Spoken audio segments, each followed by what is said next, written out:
नमस्कार दोस्तों, स्वागत करते हैं आप लोगों का एडुलेशन एकेडमी में। और आज हमारी चर्चा का विषय रहेगा मॉडर्न हिस्ट्री के एक बहुत ही इंपॉर्टेंट टॉपिक का, बहुत ही इंपॉर्टेंट पीरियड का, जिसका नाम है foundation of Congress and era of moderate, Congress की स्थापना और नरमपंथियों का युग। तो आज हम लोग 1885 टू 1905 इन 20 सालों का इतिहास देखेंगे। और ये पीरियड इसलिए भी इम्पॉर्टेंट हो जाता है कि इसी दौरान भारतीय राष्ट्रीय कांग्रेस की स्थापना हुई थी। और आप सभी को पता है कि भारतीय स्वतंत्रता संग्राम में इंडियन नेशनल कांग्रेस की क्या भूमिका रही है। तो ये पीरियड काफ़ी इंपॉर्टेंट है, भर भर के क्वेश्चन पूछे जाते हैं हर एग्जाम में। तो अगर आप लोग हमारे साथ ये पूरा लेक्चर कंप्लीट करोगे तो आप लोग क्या क्या जान पाओगे, क्या क्या सीख पाओगे, वो देख लो। आप लोग को पता चलेगा कि बैकग्राउंड हिस्ट्री क्या थी, कांग्रेस की स्थापना क्यों हुई, कांग्रेस के स्थापना को लेकर क्या क्या थ्योरी दी जाती है, ये सब जान पाओगे। कुछ फेमस मॉडरेट लीडर्स के बारे में जान पाओगे, उनकी क्या ऑब्जेक्टिव थी, क्या आइडियोलॉजी थी, ये जान पाओगे आप लोग। कांग्रेस के इंपॉर्टेंट सेशंस के बारे में जान पाएंगे, उसके कौन प्रेसिडेंट रहे हैं उसके बारे में जान पाएंगे। और इस दौरान पूरे भारत में क्या क्या घटनाएं घट रही थी इसके पैरेलल में 1885 से 1905 के अंदर, उन सबको भी जान पाएंगे। तो अगर आप लोग हमारे चैनल पे नए हैं तो हमारे चैनल को सब्सक्राइब करके बेल आइकन को प्रेस कर दीजिए। चलिए शुरू करते हैं हम लोग अपना आज का लेक्चर।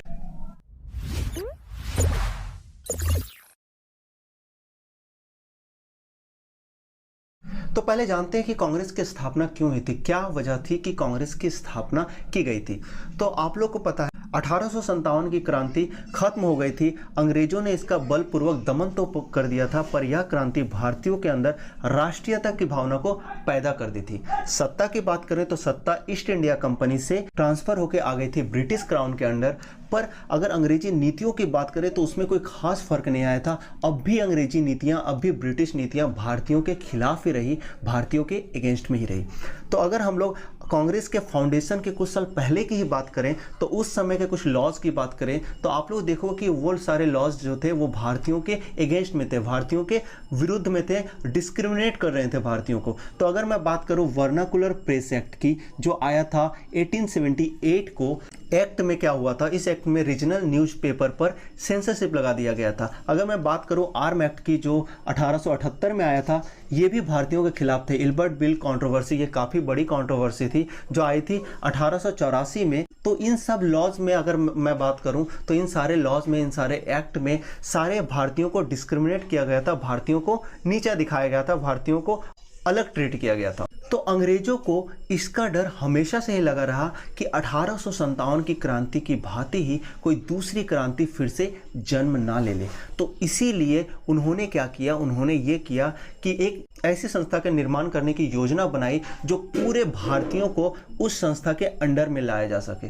कहने का यह मतलब है कि पूरे भारत को एक संस्था के अंदर में लाया जा सके, जिससे भारतीयों को कोई मांग हो, भारतीयों के अंदर कोई भी आक्रोश हो, कोई भी असंतोष हो, तो उस संस्था के माध्यम से ही ब्रिटिश सरकार के सामने लाया जा सके। और समय रहते ही ब्रिटिश सरकार एक उचित कदम उठा सके जिससे भारतीयों के अंदर का जो असंतोष है, जो आक्रोश है, वो किसी बड़े क्रांति का रूप ना ले सके और 1857 की क्रांति की भांति ही कोई दूसरी क्रांति को होने से रोका जा सके। तो इसके लिए एक रिटायर्ड सिविल सर्वेंट थे जिनका नाम था A.O. ह्यूम। क्या नाम था?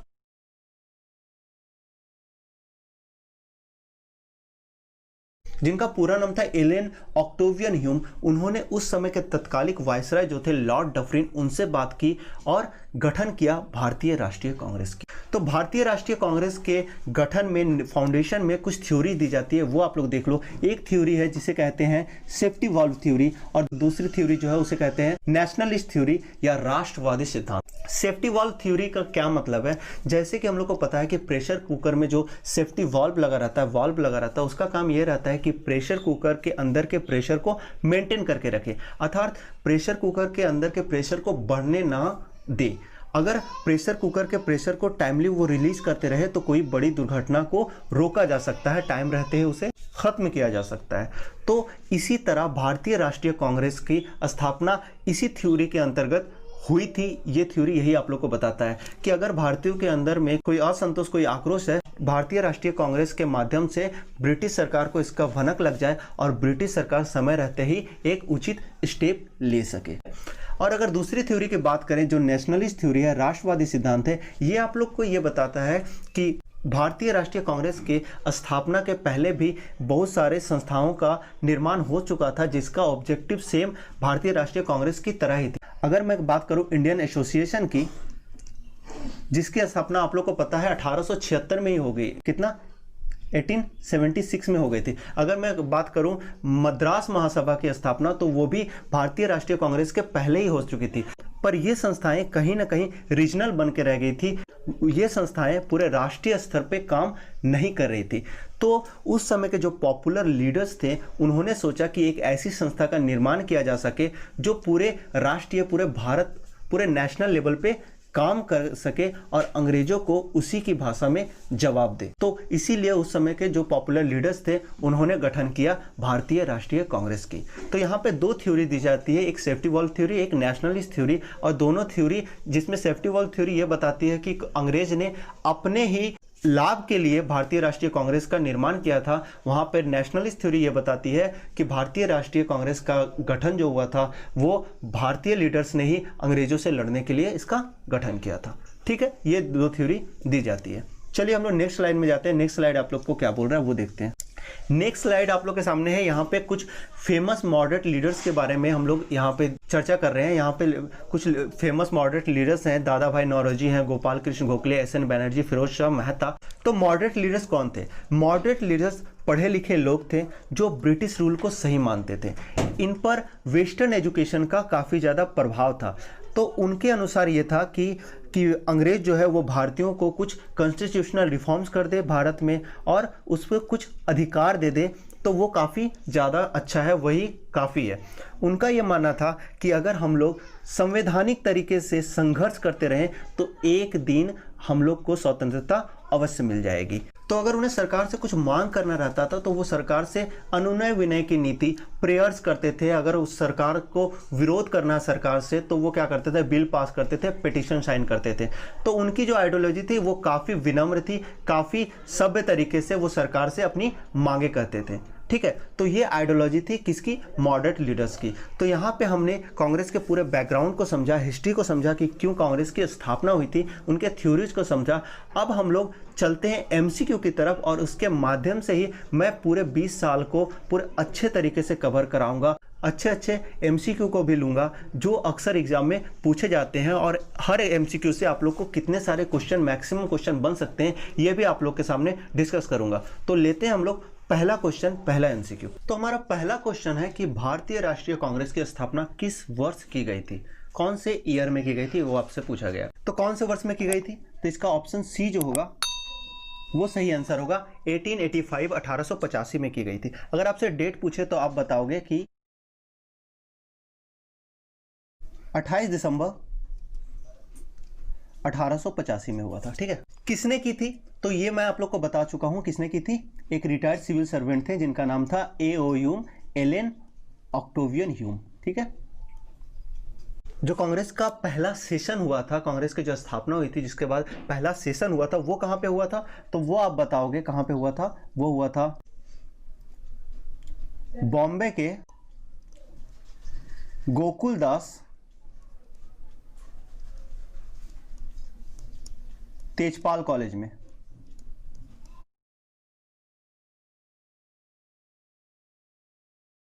ये एक संस्कृत कॉलेज था जहां पे इसकी स्थापना हुई थी। ठीक है, अगर आपसे पूछे कि पहला प्रेसिडेंट कौन था, कांग्रेस का पहला प्रेसिडेंट कौन था, तो आप बताओगे W.C. बैनर्जी, व्योमेश चंद्र बैनर्जी। ठीक है, W.C. बैनर्जी। W.C. बैनर्जी जो थे वो पहला प्रेसिडेंट थे। ठीक है, इस अधिवेशन के प्रेसिडेंट थे, मतलब फर्स्ट प्रेसिडेंट थे। इस पहले जो अधिवेशन हुआ था उसमें कितने डेलीगेट्स, कितने प्रतिनिधि उपस्थित हुए थे? तो आप बोलोगे 72 प्रतिनिधि। कितने? 72 प्रतिनिधि इसमें उपस्थित हुए थे। ये शुरू में ये जो अधिवेशन था, पहला जो अधिवेशन था, ये होने वाला था पूना में होने वाला था। कहाँ पे होने वाला था? पूना में होने वाला था। अगर ये भी क्वेश्चन बन सकता है कि कहाँ पे होने वाला था, ये होने वाला था पुणे में होने वाला था, पर पुणे में कॉलरा फैला हुआ था जिसकी वजह से ये ऐन मौके पे इसे कहाँ कर दिया गया? कहाँ पे? बॉम्बे में। ठीक है, बॉम्बे में कहाँ पे? गोकुलदास तेजपाल कॉलेज में। तो ये पहले क्वेश्चन से ये इंपॉर्टेंट क्वेश्चन और भी बन सकते हैं, ये आप लोग याद रखना। अगर हो सके तो आप लोग इसका स्क्रीनशॉट भी ले लो। ठीक ठीक है, किसने स्थापना की थी, पहला प्रेसिडेंट कौन था, कहां पे हुआ था, कितने आदमी आए थे, कितने डेलीगेट्स थे और कहां होने वाला था। चलिए हम लोग लेते हैं दूसरा क्वेश्चन। दूसरा क्वेश्चन है कि भारतीय राष्ट्रीय कांग्रेस का गठन किस वायसराय के कार्यकाल में हुआ था, यह आपसे पूछा गया। तो इसका आंसर है लॉर्ड डफरिन, ऑप्शन सी जो होगा वो आपका करेक्ट आंसर होगा। लॉर्ड डफरिन के शासनकाल में भारतीय राष्ट्रीय कांग्रेस की स्थापना हुई थी। अगर आपसे पूछा गया कि लॉर्ड डफरिन का कार्यकाल कब से कब था, लॉर्ड डफरिन का कार्यकाल था 1884 टू 1888, 84 से 88 साल का उनका कार्यकाल था। लॉर्ड डफरिन के शासनकाल में कुछ महत्वपूर्ण अगर घटनाओं की बात करें तो एक घटना थी जिसमें क्या था, वो घटना वो था third Anglo vermis war. Anglo Verma का जो युद्ध हुआ था, तीसरा एंग्लो वर्मा युद्ध हुआ था, जो कब हुआ था, तो आप बोलोगे 1885 में। इसमें क्या हुआ था, जो वर्मा की एक डायनेस्टी थी जिसका नाम था कॉनबोंग डायनेस्टी, उसे हराकर उससे क्या किया था, ब्रिटिश भारत में मिला लिया गया था। ठीक है, तो लॉर्ड डफरिन के शासनकाल कब से कब था ये आप लोगों को बताया, और इसके शासनकाल में कौन सी महत्वपूर्ण घटना हुई थी, तो थर्ड एंग्लो वर्मा वॉर जो हुआ था 1885 को, वो हुआ था उसके शासनकाल में। ठीक है, ये इंपॉर्टेंट क्वेश्चन बन सकते हैं क्वेश्चन नंबर 2 से। लेते हैं हम लोग तीसरा क्वेश्चन। तीसरा क्वेश्चन आप लोग के सामने क्या है ये देखते हैं। क्वेश्चन नंबर तीसरा है आप लोग के सामने कि कांग्रेस के दूसरे अधिवेशन की अध्यक्षता किसने की थी। ठीक है, ये क्वेश्चन काफी इंपॉर्टेंट है और इससे बहुत सारे क्वेश्चन बन सकते हैं। तो पहले आप लोग को दूसरे अधिवेशन की अध्यक्षता जो किए थे वो किए थे दादा भाई नौरोजी ने। किसने किया था, दादा भाई नौरोजी ने। दूसरे अधिवेशन की बात करें तो वो कब हुआ होगा, 85 में अगर कांग्रेस का फाउंडेशन हुआ है तो दूसरा अधिवेशन 86 में हुआ होगा, 1886 में। कहां पे हुआ था, तो आप बोलोगे कहां पे हुआ था, कलकत्ता में हुआ था। ठीक है, कलकत्ता में दूसरा अधिवेशन हुआ था। अगर हम लोग दादा भाई नौरोजी की बात करें तो ये इंडियन पारसी फैमिली से बिलोंग करते थे, और उसने कांग्रेस का अगर नामकरण किसने किया अगर पूछा जाए तो आप लोग बताओगे दादा भाई नौरोजी ने ही कांग्रेस का नामकरण किया था। कांग्रेस का नामकरण,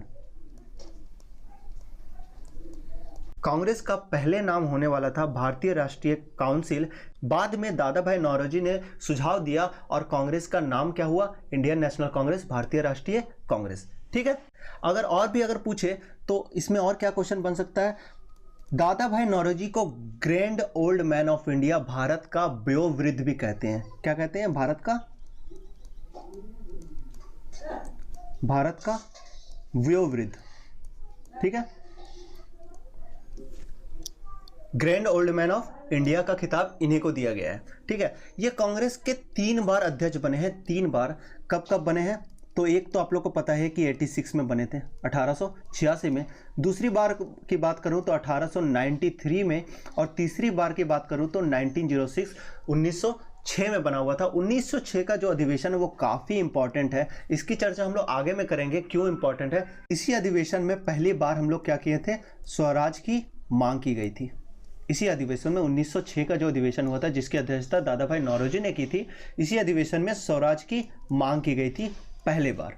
ठीक है, और अगर हम लोग बात करें तो दादा भाई नौरोजी जो थे वो पहले भारतीय थे जो ब्रिटिश संसद में निर्वाचित हुए थे। ब्रिटिश संसद में निर्वाचित हुए थे, कब हुए थे, तो आप बोलोगे 1892 1992 में हुए थे। और वो किस पार्टी से उस चुनाव लड़े थे, तो वो था liberal party.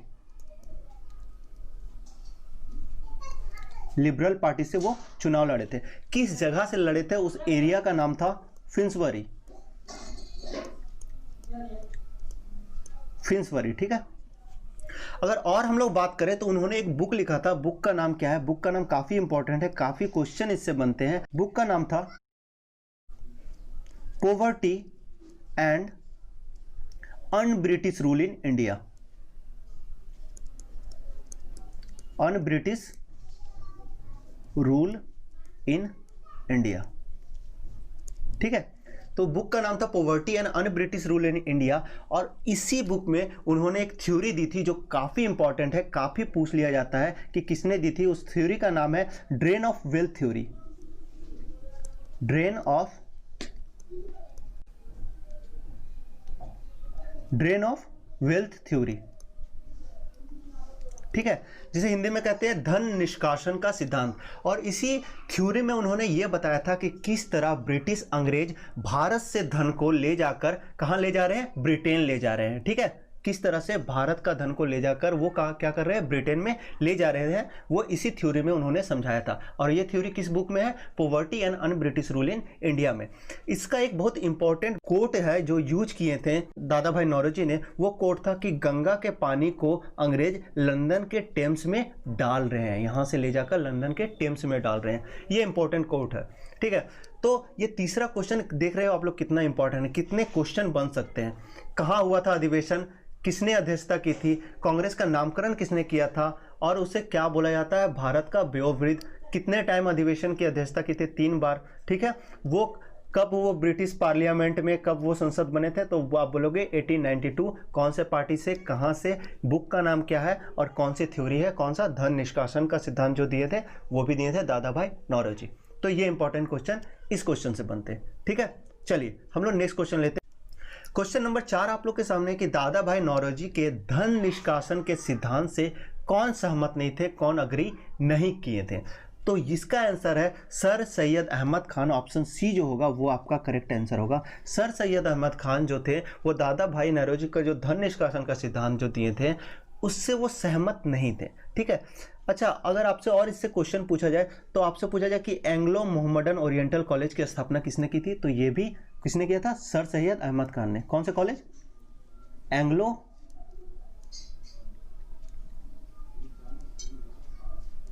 Mohammedan oriental college, ठीक है। और कब किए थे इस कॉलेज की स्थापना, तो आप बोलोगे 1875 1875 में इस कॉलेज की स्थापना हुई थी, ठीक है। और एक और क्वेश्चन बन सकता है सर सैयद अहमद खान से कि अलीगढ़ मूवमेंट किसने चलाया था, तो अलीगढ़ मूवमेंट भी सर सैयद अहमद खान ने चलाया था। कौन सा, अलीगढ़ मूवमेंट।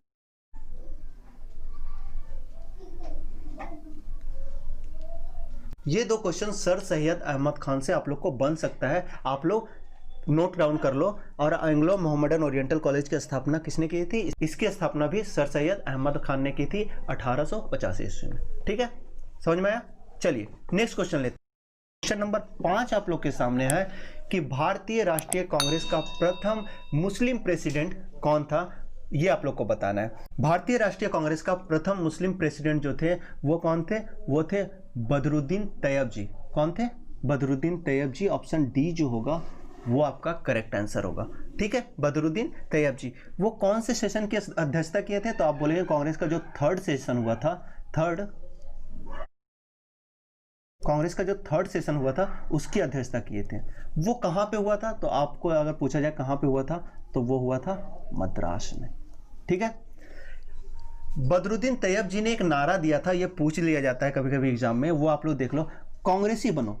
कांग्रेसी बनो का नारा किसने दिया था, कांग्रेसी बनो का नारा दिए थे बदरुद्दीन तैयब जी, कांग्रेसी बनो, ठीक है। तो आप लोग को ये याद रखना है कि प्रथम मुस्लिम प्रेसिडेंट कौन थे, तो ये थे बदरुद्दीन तैयब जी, ठीक है। 3rd सेशन की अध्यक्षता किए थे, कहाँ पे हुआ था, मद्रास में हुआ था। और 3rd सेशन आप लोग को पता ही है कब हुआ होगा, 1887, ठीक है। चलिए नेक्स्ट क्वेश्चन लेते हैं। क्वेश्चन नंबर 6 आप लोग के सामने है कि कांग्रेस का प्रथम गैर भारतीय अध्यक्ष कौन था। गैर भारतीय मतलब कौन सा अंग्रेजी अध्यक्ष, पहला अंग्रेजी अध्यक्ष, पहला ब्रिटिश अध्यक्ष कौन था, ये आप लोग को बताना है।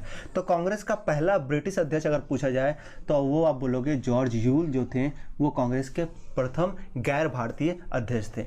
वो कौन से अधिवेशन की अध्यक्षता किए थे, तो ये किए थे कांग्रेस का जो 4था अधिवेशन हुआ था, जो कब हुआ था, 1888 में, 1888 में हुआ था। और वो कहाँ पे हुआ था, वो हुआ था इलाहाबाद में, इलाहाबाद में, ठीक है।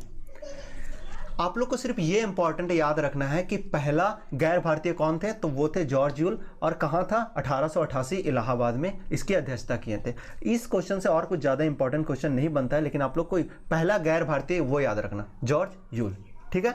नेक्स्ट क्वेश्चन की तरफ चलते हैं। क्वेश्चन नंबर 7 आप लोग के सामने है कि किस गैर भारतीय ने सबसे अधिक बार कांग्रेस की अध्यक्षता की है। मतलब कौन सा ब्रिटिश आदमी है, कौन सा ब्रिटिश जो थे उसने भारतीय राष्ट्रीय कांग्रेस की सबसे अधिक बार अध्यक्षता की है, ये आपसे पूछा गया है। तो ये अध्यक्षता की है विलियम वेडरबर्न जो थे वो कांग्रेस की सबसे अधिक बार अध्यक्षता किए हैं। कितनी बार किए हैं, अगर आपसे पूछा जाए कितनी बार किए हैं तो आप बोलोगे 2 बार। कितनी बार? 2 बार। सबसे अधिक बार 2 बार किए हैं कांग्रेस की अध्यक्षता। ठीक है, अगर आपसे पूछा जाए कि कब कब किया है तो आप लोग बोलोगे एक तो 1889 में और एक किया है उन्होंने 1910 में। ठीक है, 1910 में। 1889 वाला जो सेशन है ये इंपॉर्टेंट है। ये इसलिए इंपॉर्टेंट है कि कांग्रेस के इसी सेशन में पहली बार महिलाओं ने पार्टिसिपेट किया था। पहली बार। तो पहली बार महिलाओं ने पार्टिसिपेट कब किया था?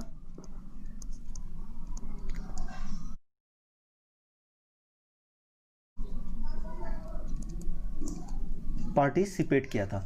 कब किया था? 1889 के कांग्रेस के सेशन में, जिसकी अध्यक्षता किसने की थी? विलियम वेडरबर्न ने। विलियम वेडरबर्न कांग्रेस की सबसे अधिक बार अध्यक्षता करने वाले ब्रिटिश पर्सन है। ठीक है, कितनी बार? 2 बार।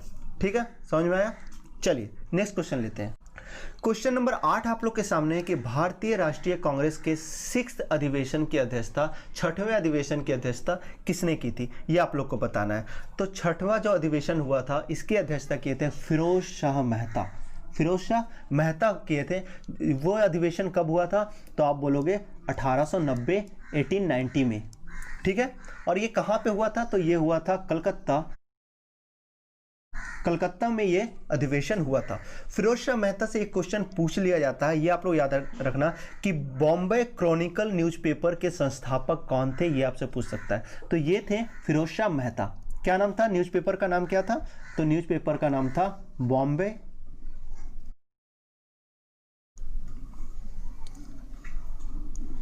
Chronicle newspaper. ठीक है, इसके संस्थापक कौन थे? इसके संस्थापक थे फिरोज शाह मेहता। और ये जो न्यूज़पेपर था वो इंग्लिश न्यूज़पेपर था, ये याद रखना। लैंग्वेज भी कभी कभी पूछ लेता है। ठीक है, तो फिरोज शाह मेहता से ये क्वेश्चन बन सकते हैं। 6वें अधिवेशन की अध्यक्षता फिरोज शाह मेहता और बॉम्बे क्रॉनिकल न्यूज़पेपर, इसके संस्थापक कौन थे? वो भी थे फिरोज शाह मेहता। ठीक है, चलिए नेक्स्ट क्वेश्चन। क्वेश्चन नंबर 9 आप लोग के सामने है कि कांग्रेस को संबोधित करने वाली प्रथम महिला कौन थी। ठीक है, तो मैंने आप लोग को बताया कि जो 1889 में जो कांग्रेस का अधिवेशन हुआ था जिसकी अध्यक्षता कौन किए थे? विलियम वेडरबर्न ने की थी। और इसी में क्या हुआ था? महिलाओं ने पहली बार पार्टिसिपेट किया था। तो इसी अधिवेशन में कादम्बिनी गांगुली जो थी वो पहली बार कांग्रेस को संबोधित करने वाली महिला बनी थी। तो इसका आंसर क्या है? ऑप्शन बी जो है कादम्बिनी गांगुली, वही इसका आंसर है जो कांग्रेस को सबसे पहले संबोधित करने वाली महिला बनी थी। कादम्बिनी गांगुली की अगर बात करें तो वो कैलकाटा यूनिवर्सिटी से ग्रेजुएट होने वाली पहली महिला है। कहां से? कैलकाटा यूनिवर्सिटी से।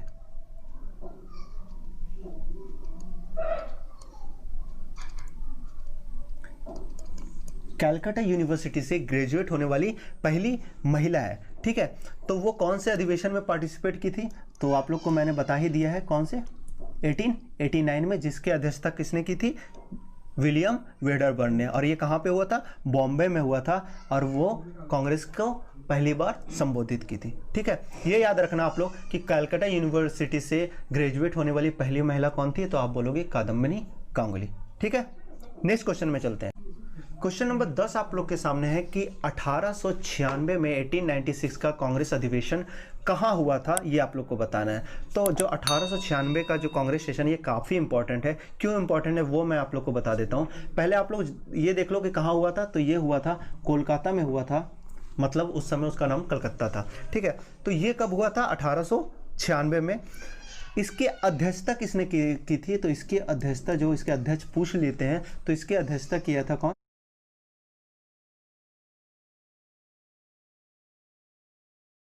रहीमतुल्ला सयानी। रहीमतुल्ला सयानी जो थे वो कांग्रेस के जो 1896 का जो अधिवेशन हुआ था उसकी अध्यक्षता किए थे। और इसी अधिवेशन में पहली बार क्या हुआ था? पहली बार वंदे मातरम को गाया गया था। ये याद रखना आप लोग।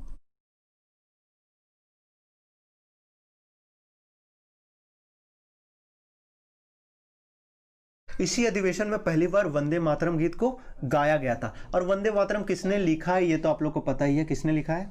मैं फिर भी लिख दे रहा हूं, बंकिम चंद्र चैटर्जी।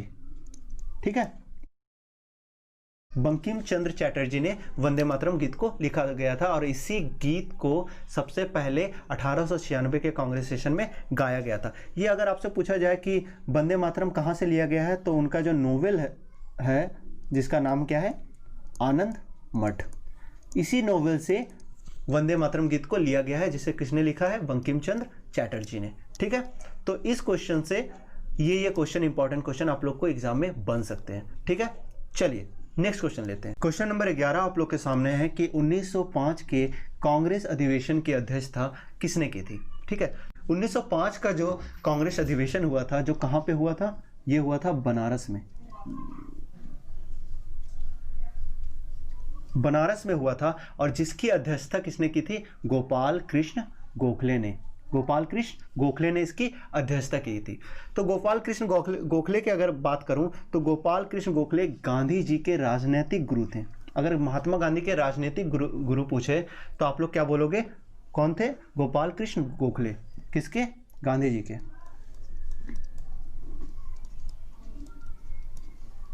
राजनीतिक गुरु थे। ठीक है,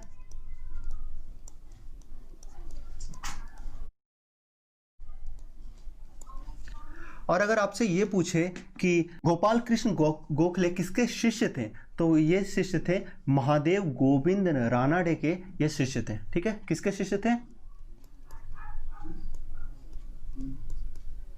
महादेव गोविंद रानाडे के शिष्य थे। ठीक है,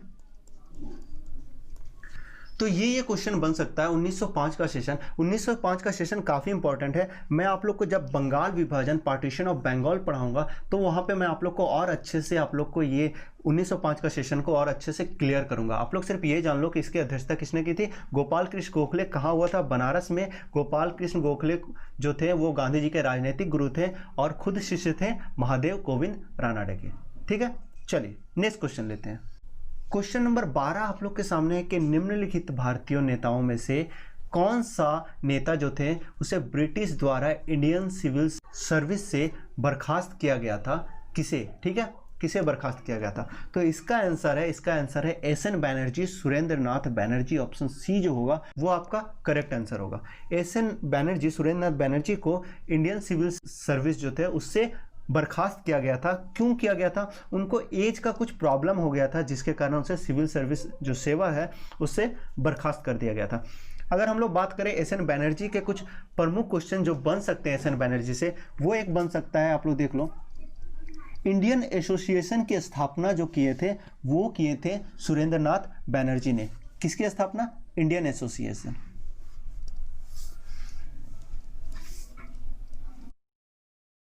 इंडियन एसोसिएशन ये कब किए थे, तो ये 1876 में किए थे। और किसके साथ मिलकर किए थे, इसके साथ और एक लीडर थे, उनका नाम था आनंद मोहन बोस। क्या था, आनंद मोहन बोस। इसके साथ मिलकर उन्होंने इंडियन एसोसिएशन की स्थापना की थी। कब, 1876 ईस्वी में। कांग्रेस के ये 2 बार अध्यक्ष रह चुके हैं, कांग्रेस के 2 बार अध्यक्ष रह चुके हैं। कब कब, 1895 और 1902 में।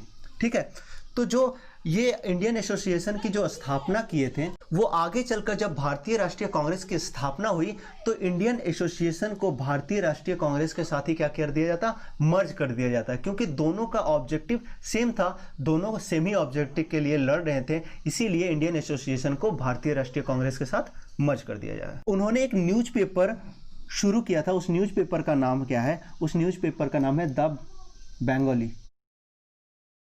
ठीक है, तो आप लोग से पूछा जाए कि द बंगाली न्यूज़पेपर किसने शुरू किया था, तो आप बोलोगे एसएन बैनर्जी, सुरेंद्र नाथ बैनर्जी। 1905 ईस्वी में जो बंगाल विभाजन के अगेंस्ट में जो स्वदेशी आंदोलन शुरू हुआ था, उसके प्रमुख नेता की अगर बात करें तो वो कौन थे, वो थे एसएन बैनर्जी, सुरेंद्र नाथ बैनर्जी। ठीक है, तो बंगाल विभाजन का अगर नेता पूछे, ठीक है, या पूछे कि स्वदेशी आंदोलन के समय बंगाल का नेता कौन था, किसने बंगाल को लीड किया था, तो आप बोलोगे एसएन बैनर्जी। ठीक है, तो 12 नंबर क्वेश्चन से ये इंपॉर्टेंट क्वेश्चन बन सकता है, ये इंपॉर्टेंट पॉइंट है। ठीक है, याद रखना आप लोग। चलते हैं हम लोग नेक्स्ट क्वेश्चन की तरफ। क्वेश्चन नंबर 13 आप लोग के सामने है कि इंडियन काउंसिल एक्ट कब पारित हुआ था, कब पास हुआ था। पहले इंडियन काउंसिल एक्ट यहाँ पे सिर्फ एक नहीं है, पहला जो इंडियन काउंसिल एक्ट था वो पहला पास हुआ था, वो पास हुआ था 1861 को, 1861 में पास हुआ था। ठीक है, इस क्वेश्चन का आंसर 1861 नहीं है, तो दूसरा जो इंडियन काउंसिल एक्ट था उसके बारे में हम लोग बात करें। लेकिन आप लोग ये देख लो 1861 वाला इंडियन काउंसिल एक्ट क्या था वो आप लोग देख लो। 1861 में जो इंडियन काउंसिल एक्ट जो पास हुआ था उसमें पहली बार बजट पेश किया गया था, उसमें पहली बार बजट पेश किया था, फर्स्ट टाइम। ठीक है, फर्स्ट टाइम बजट पेश किया गया था। ये क्वेश्चन आता है कब किया गया था, 1861 में, और किसने पहली बार बजट पेश किया गया था ये भी क्वेश्चन आता है। और ये किसने किया था, तो ये किए थे जेम्स विल्सन ने।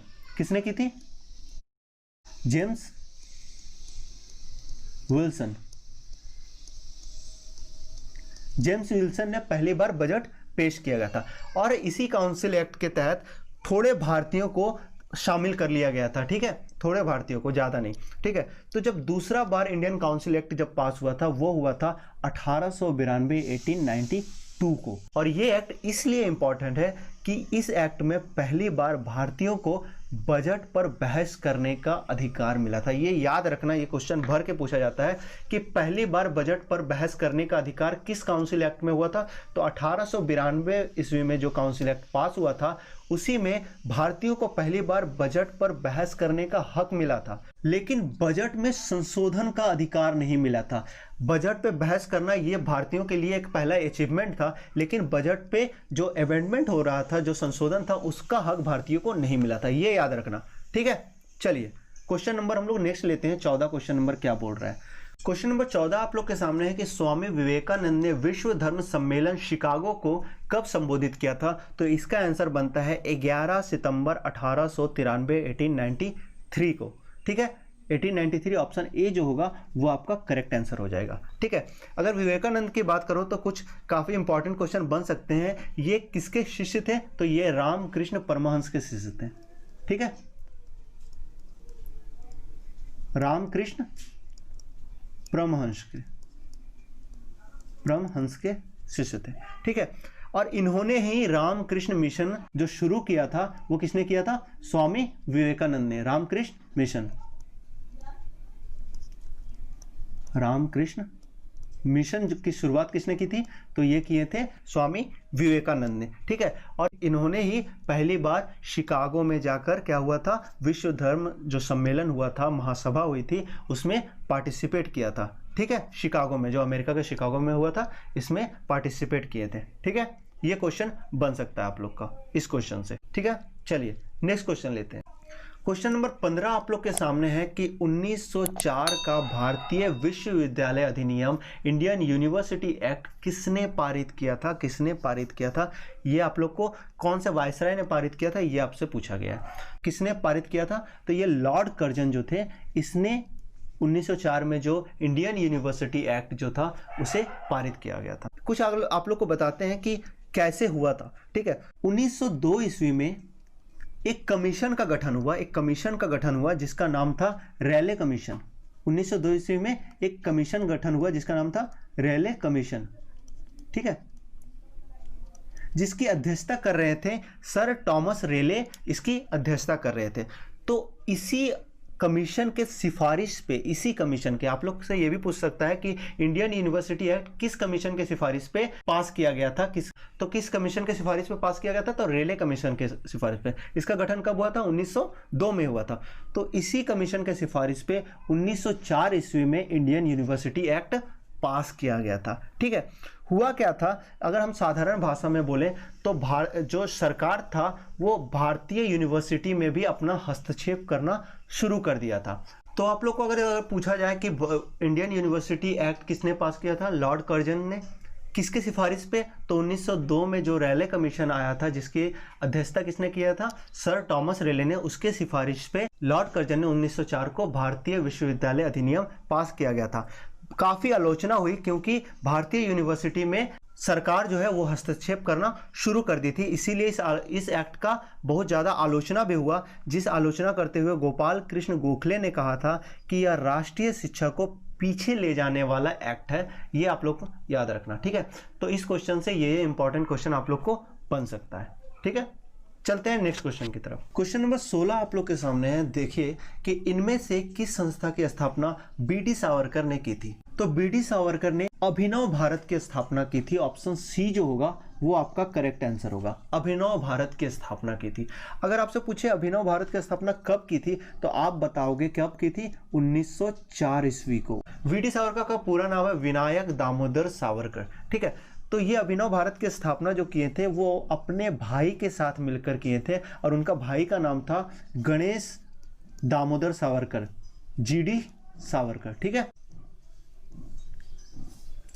तो वी.डी. सावरकर ने अकेले अभिनव भारत की स्थापना नहीं की थी, वो अपने भाई के साथ मिलकर, जी.डी. सावरकर के साथ मिलकर किसकी स्थापना की थी, अभिनव भारत की। और कब किए थे, 1904 ईस्वी में, ठीक है। और ये हुआ ये था कि उन्होंने 1899 में 1899 ईस्वी में एक संस्था की स्थापना किए थे जिसका नाम क्या था, जिसका नाम था मित्र मेला। क्या था, मित्र मेला। तो यही संस्था को आगे जाकर उसका नाम चेंज करते हैं और क्या रखते हैं, अभिनव भारत, ठीक है। तो आप लोग को दोनों क्वेश्चन बन सकता है, मित्र मेला की स्थापना कब किया गया था, तो बोलेगा 1899। संस्थापक सेम है, स्थापना दोनों ने मिलकर की थी, वी.डी. सावरकर उनके भाई जी.डी. सावरकर ने। लेकिन अभिनव भारत के अगर पूछे तो आप बोलोगे 1904 ईस्वी में, ठीक है। और आप लोग को एक क्वेश्चन तो मैंने 1857 वाले वीडियो में आप लोग को बताया था कि बी.डी. सावरकर ने एक बुक लिखा था जिनका नाम क्या था, the Indian war of independence. ये याद रखना, मैंने ये क्वेश्चन आप लोग को करवा दिया 1857 के वीडियो में, लेकिन आप लोग ये याद रखना, ठीक है, the Indian war of independence. तो ये क्वेश्चन आप लोग को, इतने सारे पॉइंट आप लोग को बन सकते हैं इस क्वेश्चन से, ठीक है। लेते हैं नेक्स्ट क्वेश्चन। क्वेश्चन नंबर 17 आप लोग के सामने है कि लैंड होल्डर्स सोसाइटी कलकत्ता के संस्थापक कौन थे, ये आप लोग को बताना है। लैंड होल्डर समिति, पहले तो आप लोग ये जान लो कि लैंड होल्डर समिति जो है, सोसाइटी जो है, उसका एक दूसरा भी नाम था, वो क्या है, वो है जमींदारी एसोसिएशन। ये याद रखना, ठीक है। अगर जमींदारी एसोसिएशन की बात करें तो भी आप लोग समझना कि सेम लैंड होल्डर सोसाइटी की ही बात कर रही है, ठीक है, जमींदारी एसोसिएशन। अगर आपसे पूछे कि किसने की थी इसकी स्थापना तो आप बताओगे कौन थे, द्वारका नाथ टैगोर। द्वारका नाथ टैगोर। तो द्वारका नाथ टैगोर ने इसकी स्थापना की थी। तो ऑप्शन बी जो होगा वो आपका करेक्ट आंसर होगा, ठीक है। द्वारका नाथ टैगोर ने इसकी स्थापना की थी। कब किए थे इसकी स्थापना, तो ये आप लोग याद रखना, ये किया गया था 1838 ईस्वी में इसकी स्थापना हुई थी। क्यों हुई थी इसकी स्थापना, इसकी स्थापना जमींदारों के हितों की रक्षा करने के लिए द्वारका नाथ टैगोर ने 1838 ईस्वी में इसकी स्थापना की थी, ठीक है। अगर जमींदारी एसोसिएशन की बात करें तो वो भी सेम है, लैंड होल्डर समिति जो है वही जमींदारी एसोसिएशन है, ठीक है। तो ये इंपॉर्टेंट पॉइंट्स बनते हैं आप लोग को क्वेश्चन नंबर 17 से। चलते हैं नेक्स्ट क्वेश्चन की तरफ। क्वेश्चन नंबर 18 आप लोग के सामने है कि इल्वर्डविल कंट्रोवर्सी किस वायसराय के कार्यकाल में उभरा, किस वायसराय के कार्यकाल में हुआ था। इसका आंसर है option A, Lord Ripon. Ripon के शासनकाल में इल्वर्डविल कंट्रोवर्सी हुई थी, ठीक है। तो ये कब हुआ था, अगर आप लोग से ईयर पूछ ले तो आप बताओगे ईयर कौन सा था, ये था 1883 ईस्वी में। और मैं बताया कि कांग्रेस के फाउंडेशन को लेकर ये सारे जो ये इल्वर्डविल कंट्रोवर्सी भी जो थी वो भी काफ़ी ज़्यादा मायने रखता है, ये भी कांग्रेस के फाउंडेशन को लेकर के, ठीक है। हुआ ये था, जो इल्वर्ड बिल पहले जो लाया गया था इसमें यह बोला गया था कि अब जो इंडियन मजिस्ट्रेट जो होंगे उन्हें भी भारत में जो रह रहे हैं ब्रिटिश लोग हैं उसके मुद्दे की जांच करने की अनुमति दे दी गई थी इल्वर्ड बिल से, ठीक है। तो जितने भी अंग्रेज थे उन लोगों को ये जानने के बाद, इस बिल के आने के बाद बहुत ज़्यादा इनसिक्योरिटी हुआ, बहुत ज़्यादा प्रॉब्लम शुरू हुआ और उन्होंने इस बिल का विरोध किया, ठीक है। तो फिर से बाद में इल्वर्ड बिल को काफ़ी कॉम्प्रोमाइज तरीके से पेश किया गया, जिसमें जो भारतीय मजिस्ट्रेटों को जो अधिकार दिया गया था, जो हक दिया गया था, वो भी छीन लिया गया था, या आप लोग कह सकते हैं काफ़ी कम कर दिया गया था। तो इस बिल का भी काफ़ी ज़्यादा विरोध हुआ था, ये आप लोग याद रखना। किसके शासनकाल में हुआ था? लॉर्ड रिपन के। कब हुआ था? 1883 में। पहले इल्बर्ट बिल आया था, फिर बाद में इसे काफ़ी कॉम्प्रोमाइज तरीके से फिर से इसे पेश किया गया था, जिसके कारण काफ़ी ज़्यादा कंट्रोवर्सी हुई थी।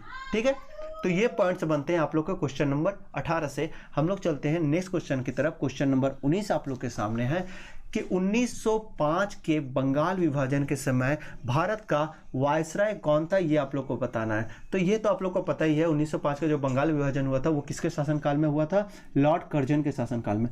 मैं इस वीडियो में बंगाल विभाजन को ज़्यादा डीप में नहीं पढ़ाऊंगा, क्योंकि हमारा जो दूसरा वीडियो आएगा इसके नेक्स्ट वीडियो, जिसमें हम लोग पढ़ाएंगे कि एक्सट्रीमिज्म का उदय कैसे हुआ, इसमें हम लोग आप लोग को बंगाल विभाजन काफ़ी डिटेल में पढ़ाएंगे। सिर्फ ये जान लो आप लोग कि लॉर्ड कर्जन के शासनकाल में बंगाल विभाजन हुआ था। अगर कुछ और पॉइंट अगर लॉर्ड कर्जन के बारे में आप लोग को जानना है तो वो ये है कि इसका कार्यकाल कब से कब तक था। तो 1899 से लेकर 1905 तक इनका कार्यकाल था। ठीक है, और एक चीज आप लोग को मैं पहले ही पढ़ा दिया कि इंडियन यूनिवर्सिटी एक्ट जो था वो इन्हीं के शासनकाल में लागू हुआ था। क्या? Indian university act. ठीक है, और क्या था? उन्होंने एक नया एक्ट पारित किया था, जिसमें जो पुराने जितने भी मोनूमेंट्स है उनका क्या करेंगे? फिर से परीक्षण करेंगे और उन्हें फिर से अच्छी तरह से बनाएंगे। तो वो एक्ट कब पास हुआ था? वो एक्ट पास हुआ था 1904 ईस्वी में, 1904 में। ठीक है, इंडियन यूनिवर्सिटी एक्ट की अगर मैं बात करूं तो वो कब हुआ था? ये तो मैंने आप लोग को बता ही दिया। ये कब हुआ था? 1904 ईस्वी में। ये भी हुआ था 1904 ईस्वी में। तो ये दूसरा जो 1904 में क्या हुआ था? वो हुआ था प्राचीन स्मारक परीक्षण अधिनियम जो था, परीक्षण अधिनियम, ये भी किसके शासनकाल में आया था? लॉर्ड कर्जन के शासनकाल में। एक और क्वेश्चन लॉर्ड कर्जन से बन सकता है कि सबसे ज्यादा रेलवे लाइन किस वायसराय के शासनकाल में बिछाया गया था? तो आप बोलोगे किसके? लॉर्ड कर्जन के। ठीक है, सबसे ज्यादा रेलवे लाइन। ठीक है, तो क्वेश्चन नंबर 19 से ये सारे मेन पॉइंट आप लोग को बन सकते हैं इस क्वेश्चन के अलावा। ठीक है, तो आप लोग हो सके तो सब स्क्रीनशॉट पे लेते चलना, क्योंकि मैं भले ही आप लोग देखोगे कि भले ही मैं 20 क्वेश्चन करा रहा हूँ, वीडियो के अंत में आप लोग देखो 20 क्वेश्चन है, लेकिन आप लोग अगर ठीक से देखो तो आप लोग लगभग 80 से 100 क्वेश्चन मैं आप लोग को कवर करा दे रहा हूँ इस वीडियो में। ठीक है, नेक्स्ट क्वेश्चन लेते हैं, क्वेश्चन नंबर 20। क्वेश्चन नंबर 20 आप लोग के सामने है कि किसने कहा था कि कांग्रेस पतन के लिए लड़खड़ा रही है? मेरी सबसे बड़ी अभिलाषा ये है कि मैं भारत में जब तक रहूं कांग्रेस की शांतिपूर्ण समाप्ति या मौत में उसकी सहयोग करूं। ठीक है, तो ये बात, ये जो कंट्रोवर्शियल जो बयान था, ये किसने दिया था? ये दिए थे लॉर्ड कर्जन ने ही। किसने दिया था? लॉर्ड कर्जन ने ही। तो अब हम लोग देखते हैं कि कुछ बड़े इंपॉर्टेंट जो लीडर्स थे या पर्सनालिटी थी, वो कांग्रेस को लेकर उनका पॉइंट ऑफ व्यू क्या था, ये मैं हम लोग देखते हैं। जैसे लॉर्ड डफरिन ने एक बात कही थी, मैं लिख दे रहा हूं सिर्फ।